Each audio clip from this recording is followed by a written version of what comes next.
Depuis annonce il a fallu Poupa pour la production d'un stade de France.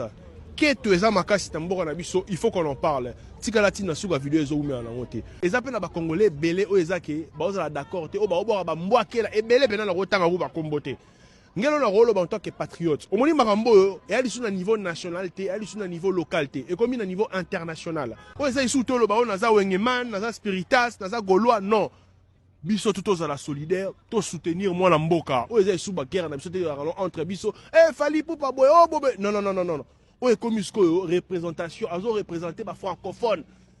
Nous avons une masse nigériane. C'est une nigériane, je crois, sénégalais, Sénégal ou Mali. Je vous montre ça, un débat. Abi Bernaboy, Aleki Falina, Aleki Falina, l'Oroté. Ola Sangani, Abi, Fala Bano, Betanini, Stade de France. Bobi annonce Karawana, Danda Sali, Wana, Sali, Babiso, plaisir, francophone en général. Parce qu'à Tcheli, anglophone, Libaya. Et puis, premier artiste africain francophone, à Stade de France. Wow. En tout cas, tout encouragé. Bato boza la baquette, on a mon comme ouais, sous normalité. Donc, à ça, moi, Mboka, tu vas défendre, bah, critique, et ça, on a ngoté. Mais, il y moi, Mboka, à la Stade de France, critique, ni on voit en oh, bani, t'es à une 40 000 places, là, attends, juste 10 000 places. Le plus important, juste Stade de France, voilà. Et ça reste historique. Tout le monde étranger, bah, c'est un peu ma vidéo.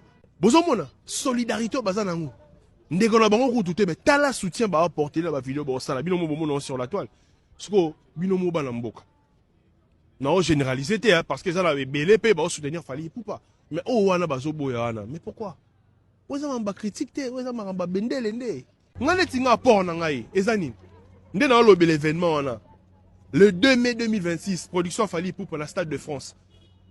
Je le fais volontairement en tant que Congolais. Soutien à apporter à moi. Moutuna en tant que Congolais, apporter soutien à eux. Et pas Fali Poupa. Ils sont les Camboutés, le baro. Non, non, non, non. Les Gambaka, non, non, boutique. Et comme ils sont national, patrie. Donc, Congo, ils ont représenté l'Afrique dans le concert. Nous avons regret comment on a apporter la critique. Et ça passe. Voilà. Tous à solidaire, et ça va bien.